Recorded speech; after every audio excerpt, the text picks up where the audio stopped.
మీరు నాకు ఇక్కడే హైదరాబాద్ కన్నా ఇక్కడే నాకు వీలు చాలు, నాకు వెళ్తే ఇక్కడ వాళ్ళ మధ్యలో వెళ్ళిపోతానని చెప్పేసి మీరు సెలెక్ట్ చేసుకుంటారు. మనమే చూస్ చేసుకోవాలి. ర్యాంక్ స్టూడెంట్ ఉంటాడు, ఫ్రీ సీట్ వస్తుంది, తను సెలెక్ట్ చేసుకుంటాడు నాకు పలానా కాలేజ్ కావాలని. లేదు ర్యాంక్ స్టూడెంట్ కాదు, అతనికి తక్కువ స్థాయి కాలేజెస్ వస్తాయి. అవును, అప్పుడు మనం ఎంచుకోవాల్సిన అవకాశం ఉండదు. వాళ్ళు ఇచ్చిన దాన్ని ఇదే నువ్వు ఏది ఇస్తే సర్దుకోవాల్సింది. తీసుకోవాలి. ర్యాంక్ స్టూడెంట్కి తను ఎంచుకున్నది. ఇప్పుడు Options ఉంటాయి. కర్మ తగిన వాళ్ళకేమి, నీకే దుష్కర్మ లేదు బాబు, సత్కర్మే ఇంకా నీకున్నట్లు. కాబట్టి నువ్వు మంచి కుటుంబాలు నువ్వు ఎక్కడ సెలెక్ట్ చేసుకోవచ్చు. పుట్టగానే గోల్డెన్ స్పూన్తో పాలు తాగిపించే ఫ్యామిలీస్ పుట్టచ్చు. ఓకే. బ్యాలెన్సెస్ ఇలా ఉంటాయి.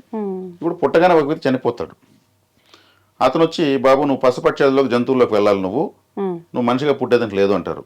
అట్లా కాదు, నేను మనిషిగానే పుట్టాలని ఫటక్కని వాళ్ళని ఏమరచి వచ్చేస్తాడు. వచ్చి ఇక్కడ పేరెంట్స్ మధ్యలో దూరేస్తాడు. వాళ్ళు ఏం చేస్తారు, పుట్టగానే మళ్ళీ ఏది పట్టుకొని పుడుస్తారు. అది పుట్టగానే చనిపోయాడంటే ఇవి తప్పించుకొచ్చాడని.